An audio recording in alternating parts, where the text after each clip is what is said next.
በአፍሪካ የመጀመሪያው ነው የተባለለት ስማርት የፖሊስ ጣቢያ በቦሌ ክፍለ ከተማ አገልግሎት ሊጀምር ነው። የኢትዮጵያ ፌዴራል ፖሊስ በቦሌ ክፍለ ከተማ ባቋቋመው ጣቢያ ፖሊስን በአካል ማግኘት ሳይጠበቅቦት በቴክኖሎጂ ብቻ ጉዳዩን እንዲፈጽሙ ለአገልግሎት ዝግጁ መሆኑ ተገልጿል። ጣቢያው ሰው አልባ ሲሆን በጣቢያው ውስጥ በአካል የሚገኝ ፖሊስ የለም። በቪዲዮና በድምፅ ከዋናው ማዕከል ኦፊሰሮች ጋር በመገናኘት ጉዳዩን ይፈጽማሉ እንጂ።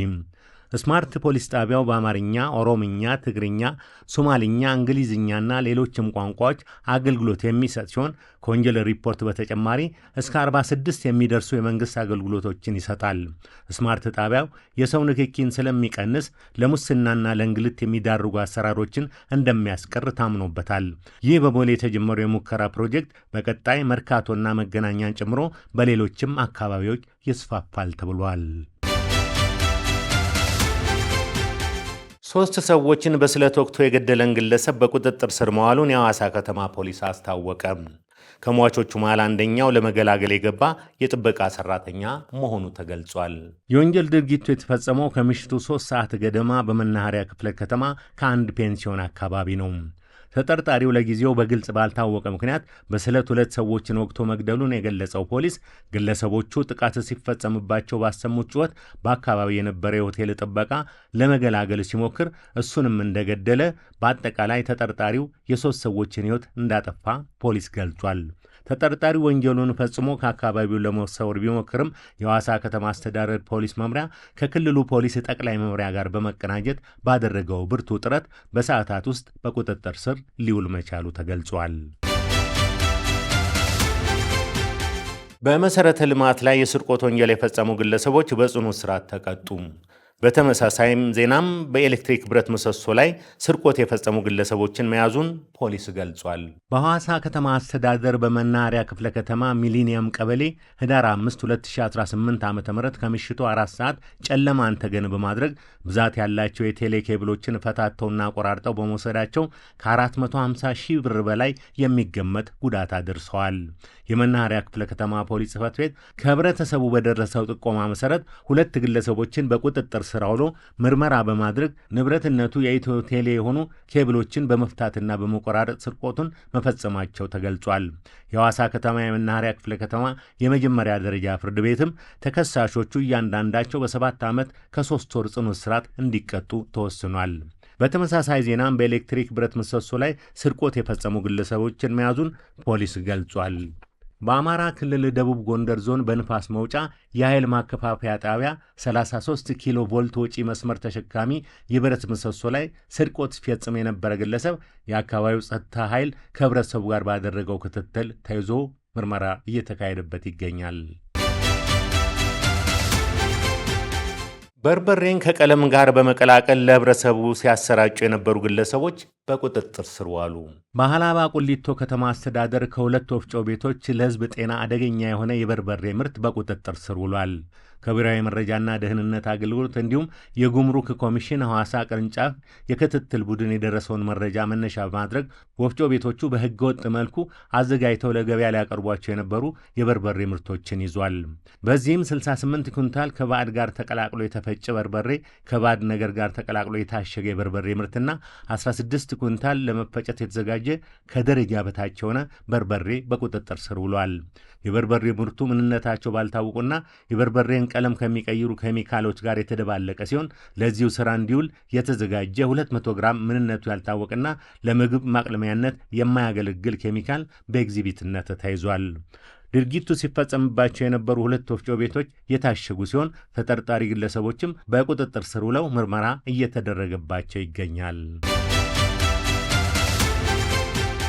እንደ አባወራ ኃላፊነትን ለምን አትወጣም አለችኝ በሚል ሚስቱን የገደለው ተከሳሽ በእስራት ተቀጣ። የ35 ዓመቱ ወጣት በበደሌ ዞን ነዋሪ ሲሆን ባለትዳርና የአንድ ልጅ አባት ነው። ባለቤቱ ሴት ልጅ በሰላም ተገላግላ አራስ ቤት እያለች በሦስተኛው ቀን አለመግባባቶች መፈጠራቸውን ፖሊስ ይገልጻል። አራሷም ቤት ውስጥ የሚቀመስ የለም፣ ጉልበት የሚሆነኝ ምግብ ያስፈልገኛል፣ መቼ ነው እንደ አባወራ ኃላፊነትን የምትወጣው ስትለው በንዴት በተኛችበት አፍንጫዋ ላይ በቦክስ ደጋግሞ እንደመታት ለፖሊስ በሰጠው ቃል ተናግሯል። አራሷም በአፍንጫዋና ባፏ ከፍተኛ ደም ፈሷት ሕይወቷ አልፏል። ክሱን የተመለከተው የቡኖ በደሌ ዞን ከፍተኛው ፍርድ ቤት ጥር 6 ቀን 2018 ዓ.ም በዋለው ችሎት ተከሳሹ በ14 ዓመት እስራት እንዲቀጣ ወስኖበታል። የአዲስ አበባ ከተማ ምግብና መድኃኒት ባለሥልጣን በአቀማመጥ ችግር የተበላሸ 10 ሚሊዮን ብር የሚገመት 25000 ኪሎ ግራም ለሽያጭ ሊቀርብ የነበረ የቴምር ምርት በቁጥጥር ስር አውሏል። ባለስልጣኑ እንደገለጸው ምርቱ በአቀማመጥ ችግር እንደተበላሸ፣ የቴምሩ ምርት የሻገተ ነቀዝን ጨምሮ በተለያዩ ነፍሳት የተጠቃና ሙሉ ለሙሉ አገልግሎት ላይ የማይውል መሆኑ ተገልጿል። የረመዳንን ጾም ታሳቢ ተደርጎ በብዛት ህብረተሰቡ ቴምርን ስለሚጠቀም ጥራቱን ከማረጋገጥ አንጻር በተሰራ መደበኛ ቁጥጥር የተገኘ መሆኑ የተገለጸ ሲሆን ቁጥጥሩ ተጠናክሮ ይቀጥላል ተብሏል። የቴምር ምርቱ ባለሀብት የብቃት ማረጋገጫም ሆነ የማከፋፈያ ፈቃድ የሌለው ህገወጥ መሆኑን ባለስልጣኑ ገልጾ በህግ ቁጥጥር ስር ውሎ ምርመራ እየተካሄደበት ይገኛል።